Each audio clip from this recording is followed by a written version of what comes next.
हुई high court में औरंगाबाद नामांतर को लेकर, तो क्या प्रतिक्रिया है सर आप? देखिए, हमने हमेशा से ये कहा है कि हम कोर्ट का बड़ा आदर करते हैं और हमने बड़े बड़े फ़ैसले जो कोर्ट के आए हैं, चाहे वो हमारे हक़ में हो या ना हो, हमने उसको अच्छी तरीके से कबूल किया है। उसमें बाबरी मस्जिद जैसा फ़ैसला जब आया तो हमारे उलमाओं ने कहा कि नहीं, हम कोर्ट का फ़ैसला मानेंगे, मुस्लिम पर्सनल लॉ बोर्ड ने कहा और हम सब ने उसको कबूल किया है। और इस नामांतर के मामले में भी हमने शुरुआत से ये कही है कि हमें ये इख्तियार है कि अगर हमें किसी सरकार के फ़ैसले का विरोध करना है तो लोकशाही तरीके से हम कर सकते हैं, और हमने उसका किया शांतिपूर्ण तरीके से। और जब वो भी कारगर साबित नहीं हुआ तो कुछ लोग अदालत में गए, अदालत का दरवाज़ा खटखटाया और कहा कि ये गलत फ़ैसला है करके। अब अदालत ने उसको सुना है और अदालत को भी लगा है कि इसके अंदर कुछ ना कुछ तो भी राजनीतिक फ़ायदा लेने के लिए ये फ़ैसला लिया गया है। तो हम चाहेंगे कि कोर्ट ने सिर्फ इसके ताल्लुक़ से नहीं बल्कि देश भर में जो ये घटिया राजनीति का नतीजा होता है कि कोई नेता आके है तो ये शहर का नाम बदल दो, ये रास्ते का नाम बदल दो, ये करके चले जाता है और उस शहर के लोगों को इसका खामियाजा भुगतना पड़ता है। तो इसके लिए एक डिटेल डिस्कशन होना चाहिए, सविस्तर चर्चा होनी चाहिए और अदालत में सरकार को करना चाहिए कि अब इसके ऊपर है तो कड़क नियम बनाए जाए एक करके उसमें। तो जब ये औरंगाबाद शहर के नाम का फ़ैसला आया है, मैं उसका स्वागत करता हूँ। और अगर इससे कोई लोग आज नाखुश है कि अदालत ने क्यों किया है, तो आपको भी इख्तियार है कि आप भी कोर्ट जा सकते हैं, आप भी उसका विरोध कर सकते हैं। जिन्होंने पिटीशन फाइल किया है आप उनके ख़िलाफ़ कोर्ट में जा सकते हैं और आपकी क्या कहना है वो आप अदालत के सामने बिल्कुल रख सकते हैं। लेकिन इस मुद्दे को अब आगे और बढ़ाने की ज़रूरत नहीं है। शहर का माहौल अच्छा रखिएगा, खुशगवार रखिएगा। इसके अंदर आपसी मतभेद, मुझे कुछ जानकारी ये मिली है कि किसी बोर्ड के ऊपर अगर कहीं औरंगाबाद लिखा है तो लोग कह रहे हैं कि तूने औरंगाबाद क्यों लिखा है, किसी ने छत्रपति संभाजी महाराज लिखा है तो बोले तू छत्रपति संभाजी नगर क्यों लिखे है करके। तो ये सब चीज़ें नहीं होनी चाहिए। कोर्ट का जो भी फैसला आता है उसका इंतज़ार करिएगा और जो भी फैसला आएगा उसको हम सब मानेंगे। औरंगाबाद पुलिस कमिश्नर पर आपने कई सारे सवाल उठाए थे, अब उनका तबादला हो गया है, इस पर क्या कहें? नहीं, मैं औरंगाबाद पुलिस कमिश्नर के ऊपर नहीं उठाया था, औरंगाबाद के पुलिस डिपार्टमेंट के ऊपर उठाया था। और मैं आज भी इस बात के ऊपर अड़ा हुआ हूँ कि इतना बड़ा हादसा हो जाता है और इसके लिए सिर्फ अकेला इम्तियाज़ जलील क्यों आवाज़ उठा रहा है कि इसकी इंक्वायरी होनी चाहिए करके। मैंने पहले मुख्यमंत्री को, उप मुख्यमंत्री को और महाराष्ट्र के डीजी को पत्र लिखा, कोई जवाब नहीं आया। फिर उसके बाद मैंने प्रधानमंत्री नरेंद्र मोदी साहब को और अमित शाह साहब को पत्र लिखा कि ये यहाँ पर ऐसा ऐसा हुआ है और इसकी एक रिटायर्ड हाई कोर्ट जज के ज़रिए है तो इंक्वायरी कराई जाए। सवाल मेरा ये पैदा होता है कि दूसरे राजनीतिक पार्टियाँ क्यों नहीं चाहते हैं कि इसकी इंक्वायरी होनी चाहिए? क्या वो चीज़ छुपाना चाहते हैं? क्या वो चीज़ है जो इम्तियाज़ जलील कह रहा है कि नहीं इंक्वायरी करिएगा तो सब सामने निकल कर आएगा? यानी कि इसका मतलब है, मैं खुले तौर के ऊपर ये बोल रहा हूँ कि इसके अंदर क्या साजिश थी ये सामने आनी चाहिए। हाँ, और वो लोग जो इंक्वायरी की नहीं मांग कर रहे हैं, इसका मतलब ये है कि वो साजिश के अंदर शामिल है, इसीलिए है तो वो इंक्वायरी की मांग नहीं कर रहे। अगर आपको कुछ नहीं छुपाना है तो आप भी पत्र लिखो, आप प्रधानमंत्री को पत्र लिखो।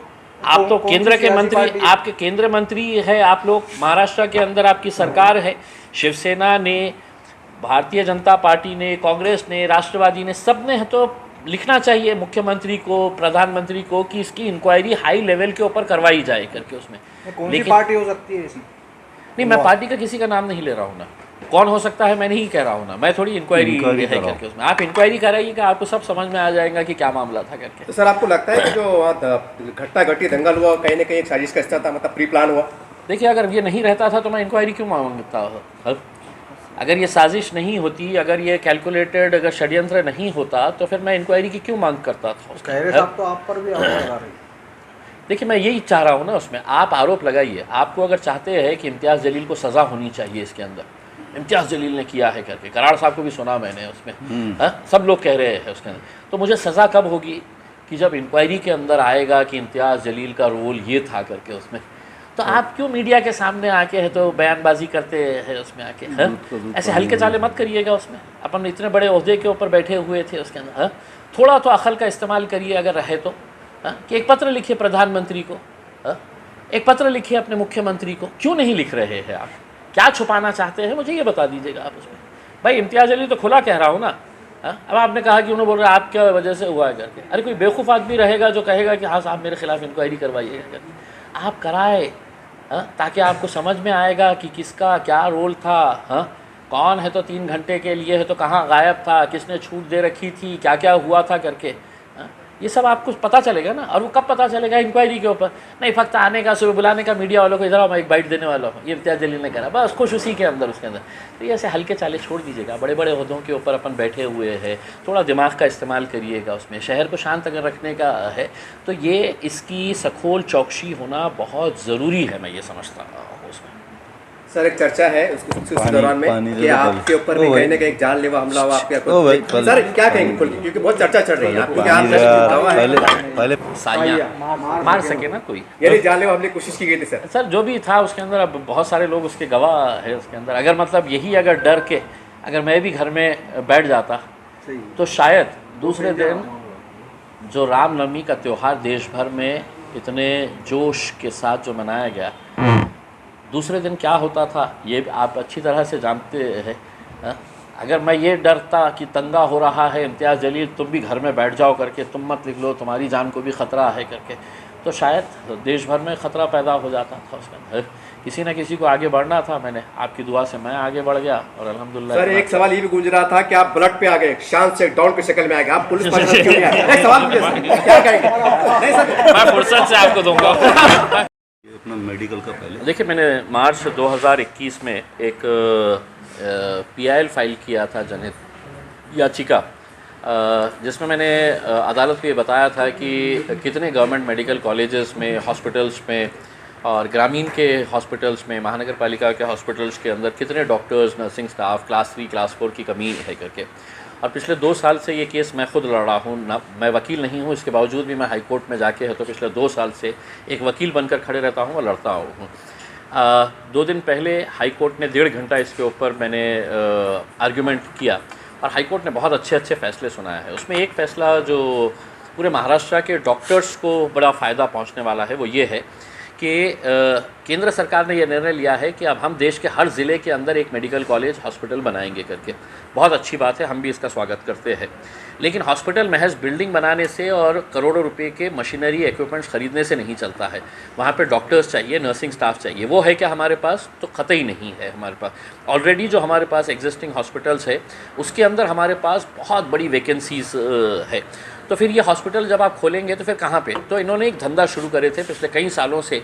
ये ऐसा ही एक बोगस धंधा शुरू था कि जो medical council of India MCI की टीम पहले हुआ करती थी, अब उसका नाम बदल के नेशनल मेडिकल कमीशन रख दिया गया है। तो NMC की टीम आती है इंस्पेक्शन करने के लिए और वो देखते हैं कि बिल्डिंग बराबर है, इंफ्रास्ट्रक्चर बराबर है, ऑपरेशन थिएटर पूरी तरह से है, डॉक्टर्स कहाँ है। तो डॉक्टर्स के लिए ये करते थे कि दूसरे जो गवर्नमेंट हॉस्पिटल्स है वहाँ के डॉक्टर को टेम्पररी है तो वहाँ पे भेजा जाता था इंस्पेक्शन के वक्त में कि अब ये इंस्पेक्शन की टीम आ रही है, तुम वहाँ पे जाओ और ये बताओ कि मैं ये हॉस्पिटल के अंदर ही काम करने वाला हूँ करके। तो ऐसे 2 ऑर्डर्स 13 मार्च को और 15 मार्च को गवर्नमेंट ने निकाले, महाराष्ट्र सरकार ने। और उसमें ये कहा गया कि परभनी में हॉस्पिटल शुरू हो रहा है, वहाँ पर 35 डॉक्टर्स को, अलग अलग हॉस्पिटल से, जिसमें हमारे औरंगाबाद के हॉस्पिटल के भी डॉक्टर्स थे, उनको कहा गया कि इमीडिएट परभनी जाओ, वहाँ पे टीम आ रही है, वो टीम को दिखाओ अपना चेहरा और बोलो कि हम यहीं पे काम करते हैं। और वापस बाद में टीम गई कि तुम भी वापस आ जाओ। फिर उस्मानाबाद में हॉस्पिटल शुरू होने वाला है, वहाँ पे 15 मार्च को एक ऑर्डर निकाला गया। उसमें बताया गया 47 डॉक्टर्स को बोला गया पूरे महाराष्ट्र से कि तुम लोग उस्मानाबाद फ़ौरन पहुँचो, वहाँ पे टीम आ रही है, दिखाओ कि हम लोग उस्मानाबाद में काम करते हैं और वापस। तो मैंने ये मुद्दे अदालत के सामने जब रखा, अदालत ने इसकी बहुत ही गंभीर दखल लिया और सरकार को उन्होंने ये कहा कि ये कैसा बोगस कारोबार है करके, ये कैसा आँख में धूल झोंकने का काम जो कर रहे हैं करके। तो अदालत ने कहा कि ऐसा कोई डॉक्टर को किसी भी नए मेडिकल कॉलेज के अंदर शिफ्ट ना किया जाए। तो इसका फ़ायदा पूरे महाराष्ट्र के अंदर। वहाँ पे ये बताया गया कि औरंगाबाद के 7 डॉक्टर्स को रिलीव कर दिया गया और उनको फ़ौरन बोल दिया गया है परभनी। तो कोर्ट ने आदेश दिया कि वो पूरे डॉक्टर्स को वापस बुलाया जाए और जितने भी डॉक्टर्स को ये आदेश किया गया है कि तुम परभनी और उस्मानाबाद जाए तो सबको रोक दिया जाए करके। और इसके आगे ऐसा ना हो तो ये ऑर्डर की कॉपी नेशनल मेडिकल कमीशन को भेजी जाए और उनको ये बताया जाए कि महाराष्ट्र के अंदर ये ऐसा बोगस धंधा चल रहा है कि सिर्फ बिल्डिंग बना रहे हैं, हॉस्पिटल्स नहीं है। तो ये सब चीज़ें जब कोर्ट के सामने आई तो कोर्ट ने बहुत गंभीर दखल लिया है। यकीनन इसका फ़ायदा बहुत सारे डॉक्टर्स को होगा और बहुत डॉक्टर्स खुश होंगे। दूसरा ये है कि हमारे पास एक सुपर स्पेशलिटी की बिल्डिंग है, 150 करोड़ रुपये हमने उसके ऊपर खर्च किए हैं। 120 करोड़ रुपये केंद्र सरकार की तरफ से आए और 30 करोड़ रुपये राज्य सरकार ने दिया, 150 करोड़ की हमने बिल्डिंग बना दी है। लेकिन वो सिर्फ बिल्डिंग बनी रही, वहाँ पे किसी भी तरह का कोई ऑपरेशन नहीं हो रहा, कोई ओपीडी नहीं हो रही। पीआईएल जब हमने फ़ाइल किए और लगातार कोर्ट को बताते रहे कि वहाँ पर वो बिल्डिंग का इस्तेमाल नहीं हो रहा, तो आज वहाँ पर 8 स्पेशलाइज्ड डॉक्टर्स वहाँ पर आ गए हैं। न्यूरोलॉजिस्ट है, कार्डियोलॉजिस्ट है, CVTS है, नेफ्रोलॉजिस्ट है, नियोनेटल, जितने भी एक्सपर्ट्स होते हैं वो पूरे डॉक्टर्स हैं। लेकिन वो क्या कर रहे हैं, तो पेशेंट गरीब जाता है वहाँ पे तो सिर्फ ओपीडी कर रहे हैं, उसको चेकअप करते हैं और बोलते हैं हाँ तुझे किडनी का ट्रांसप्लांट करना पड़ेगा, तुझे ओपन हार्ट सर्जरी करना पड़ेगा। तो कहाँ करना पड़ेगा, जाओ तुम प्राइवेट हॉस्पिटल के अंदर कराओ, क्योंकि हम नहीं कर सकते हैं, क्योंकि हमारे पास नर्सेस यहाँ पे अपॉइंट नहीं किए गए हैं करके। अब एक kidney transplant, open heart surgery कितने लाखों के अंदर जाती है। मैंने डॉक्टर से पूछा तो उन्होंने कहा कि अगर ये गवर्नमेंट की स्कीम के अंदर भी बिठाए तो पेशेंट्स को तकरीबन 4 से 5 लाख रुपये जो है अपने जेब से भरना पड़ता है करके।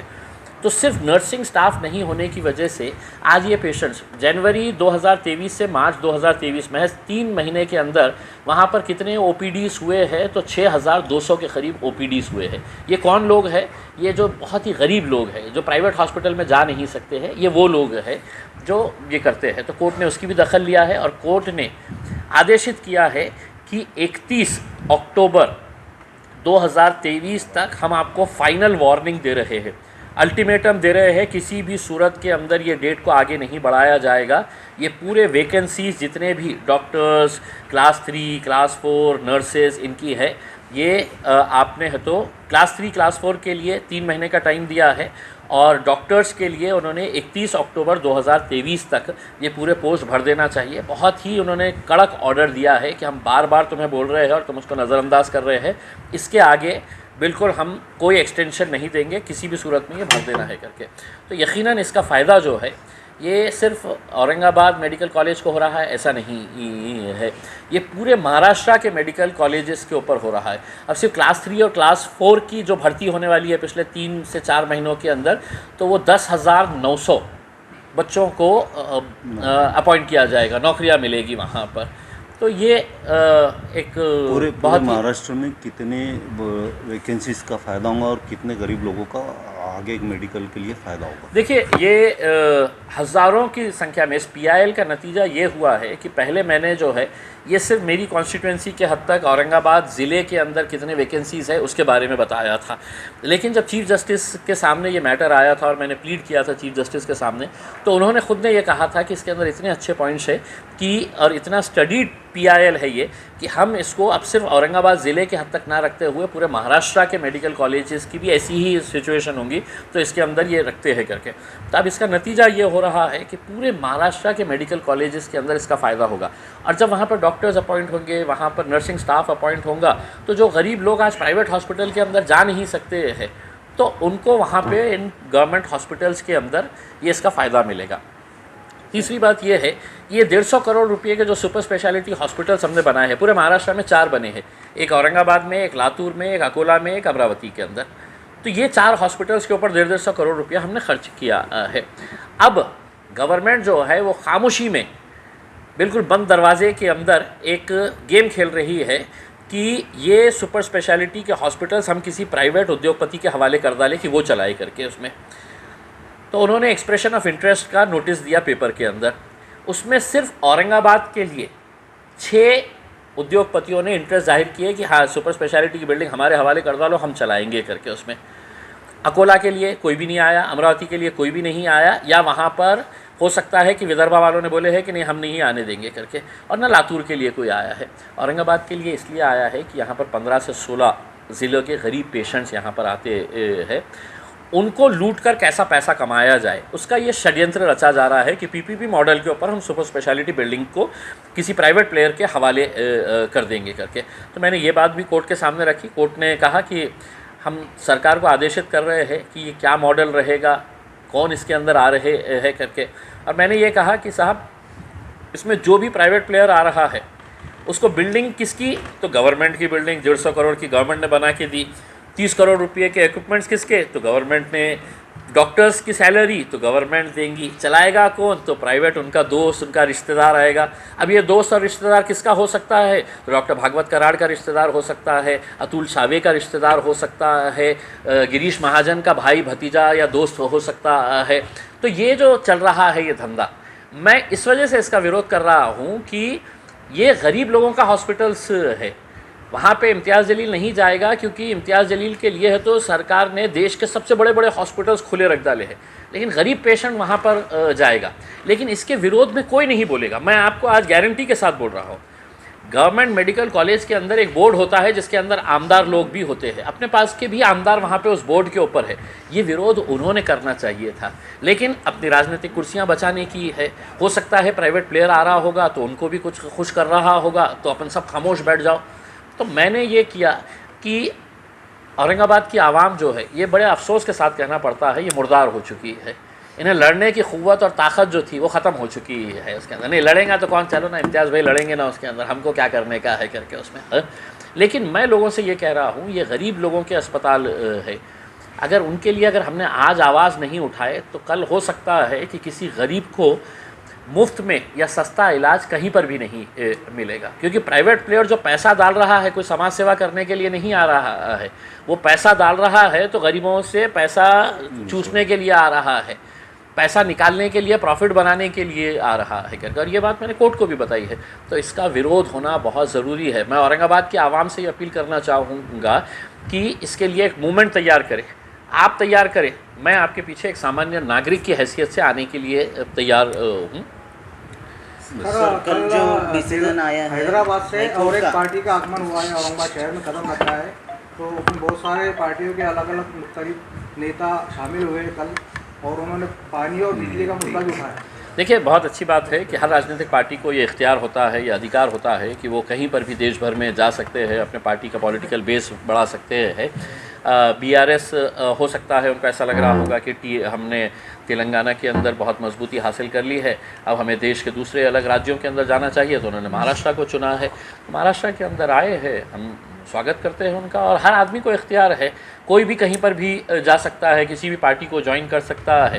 तो अगर कोई ज्वाइन कर रहे हैं तो उसमें उनका ज़ाती वो है, उसके अंदर उसमें मैं क्या कमेंट करूँगा। नुकसान वगैरह नहीं हो सकता साहब, नुकसान फ़ायदे जो है वो इलेक्शन के वक्त में देखे जाएंगे, जो भी है उसके अंदर। अभी कोई अगर आना चाह रहा है तो मैं तो रोक नहीं सकता हूँ, और हिंदुस्तान का कोई कानून नहीं है कि अगर कल के दिन एमआईएम ने ये तय किया कि हमको केरला जाना है, हमको पश्चिम बंगाल जाने का है, तो कोई कानून ऐसा नहीं है उसके अंदर। और नेचुरल है कि हर आदमी अपना, हर पार्टी अपना प्लानिंग करके जाती है कि मुझे यहाँ पर क्या फ़ायदा होने वाला है, हमारा क्या नुकसान होगा, हमारा क्या फ़ायदा होगा, ये आगे देखा जाएगा वक्त जब बिजली और पानी पर उन्होंने कहा है कि बिजली 150 साल तक के रिजर्व रह सकती है, कोयला इतना है, और पानी के रिसोर्स पे बताया कि पानी भी बहुत ज़्यादा है, लेकिन गवर्नमेंट की मंशा नहीं है देना को। देखिए, पानी के ताल्लुक से, किसानों के ताल्लुक से जो केसीआर साहब ने जो बोला है, मैं उसका पूरी तरह से सहमत हूँ कि मैं ये चाह रहा हूँ कि किसानों को सिर्फ है तो एक मुद्दा बना के रख दिया गया है कि उनके नाम के ऊपर भाषण करो, उनके नाम के ऊपर वोट लो, असेंबली में और पार्लियामेंट के अंदर बस किसान किसान किसान के लिए क्या कर रहे हैं। मैं तो ये चाह रहा हूँ कि अगर सही मानों में अगर हमको किसानों को हक़ दिलाना है, उनकी आवाज़ बुलंद करनी है, तो हमारे पास महाराष्ट्र के अंदर हमारे पास एक सीट हुआ करती थी जो एंग्लो इंडियन के लिए रिज़र्व हुआ करती थी, और वो नॉमिनेट की जाती थी। तो क्या हम अमेंडमेंट करके किसानों के नुमाइंदे भी असेंबली और पार्लियामेंट के अंदर जाना चाहिए? क्या ये नहीं कर सकते हैं? किसानों को भी लगेगा कि साहब, मेरे आत्महत्या के बारे में मेरा ही एक भाई जाकर लोकसभा में, विधानसभा के अंदर आवाज़ उठा रहा है, तो ये अमेंडमेंट करिएगा, कुछ ना कुछ किसानों के हक़ में बात करिएगा, वरना किसानों को तो सिर्फ भाषणों के हद तक रख दिया गया है। आज दुर्दैव ये है कि महाराष्ट्र में सबसे ज़्यादा किसान अगर कहीं मर रहे पूरे हिंदुस्तान में, तो वो मेरे महाराष्ट्र के अंदर। क्या वजह है कि आप